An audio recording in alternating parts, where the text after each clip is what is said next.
Hey, Shalom. First, I'd like to give all praise, honor, and glory to Yahweh, Bahashim, Yahweh Shah, Bahashim, Kakadash, Yahweh, who the world ignorantly calls God, Yahweh Shah, who the world ignorantly calls Jesus, when they give it to my honest and apostles, a great millstone, who has taught me the truth, when they give it peace and blessings to the I came across the four corners of the earth, who teach the truth from us, like to do so. It's going to be a quick video. Lord, when the video is edifying, Lord, I can get something from this video. I want to say, just a quick video on transit, man. You can't say that you worship the Lord without any works. You can't say that you have any faith without any works, because faith without works is dead, man. And what you see in a lot of these Christian groups and these so-called religions, right? These people think that they could just accept so-called Jesus, and that's not the case, because really the Lord has to choose you. Okay, you can't choose the Lord. So it's not about you accepting the Lord. They have it all misconstrued and fucked up, and the reason why is because they don't have an understanding of the truth. They don't have an understanding of the scriptures. They don't have any understanding. They sit in these churches and they sit down and listen to their pastor read 2 or 3 precepts, 2 or 3 scriptures, and and give a motivational speech off of it. You know what I mean? And that's what get these people through the week, so they can show up again on another Sunday, right? And they think that it's all they got to do is accept so-called Jesus. That's not the case, man. Okay, that's not the case. You got to have works, man, because faith without works is dead. You got to show that you believe in the Lord, man. And although, not the majority are not going to get the truth, you could just see that, you could just see that what they believe in, they don't even have works in it. They don't have any, they just regurgitate, and they talk.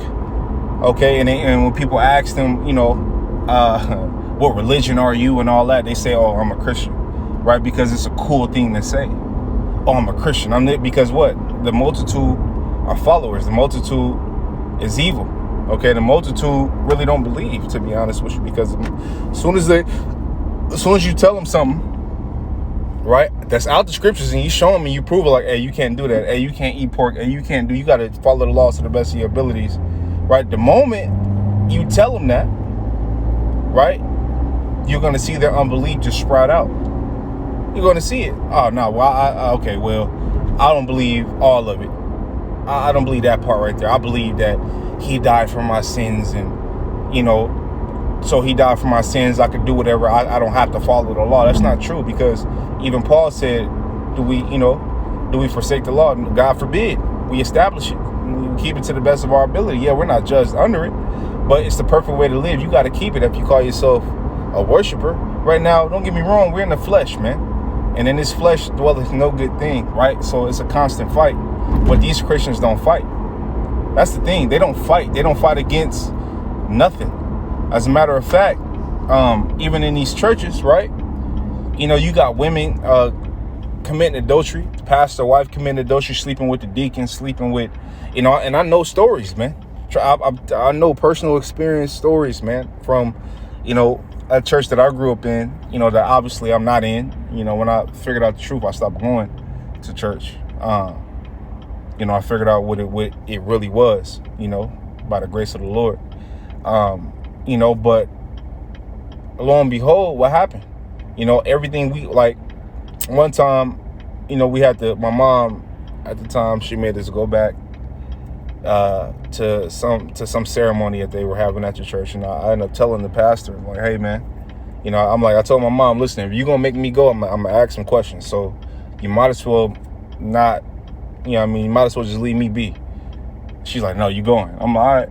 So I end up going. I'm like, well, if I go, I'm asking the pastor some questions. So after his little thing or whatever, it wasn't really a service. It was like a youth meetup or whatever the fuck it was, right? I ended up asking this man some questions, man, in his office, and it was women in there, and I told him it's not good that women should be in here, including my mother. You know what I mean? It's not good that, your wife, my mother, the youth pastor's wife, let's just talk as men, because I got some serious questions that's out the scriptures. And, the questions, he was just, he was pointing out his degree and saying that, you know, he knew more than me, and he's been, you know, in the Bible longer than than I've been, and he been studying longer than me. And I'm like, well, if it's evident, and if you've been studying longer than me, then why is it not evident? How come I'm asking you questions that you can't answer, and you ask me questions that I can answer out the scriptures? And the reason why is because they don't know the truth. They don't understand the truth, right? And even that, and I, you know, this is my opinion, but if you told these so-called pastors the truth, they would stop believing. I think a lot of them will put the Bible down. You tell them so-called white people are Edomites. You tell them that the heathen can't be accepted. You tell them that the Lord is only coming for Israel, which is a so-called black man, so-called Native American man, and so-called Latino man and woman, or Mexican man and woman, right? They'll put the Bible down. Oh, no, because you know, they're Gentiles, and they could be accepted. And nah, man, I was talking to Israelites, man. Okay? I was talking to Israelites that followed after the customs of the heathen.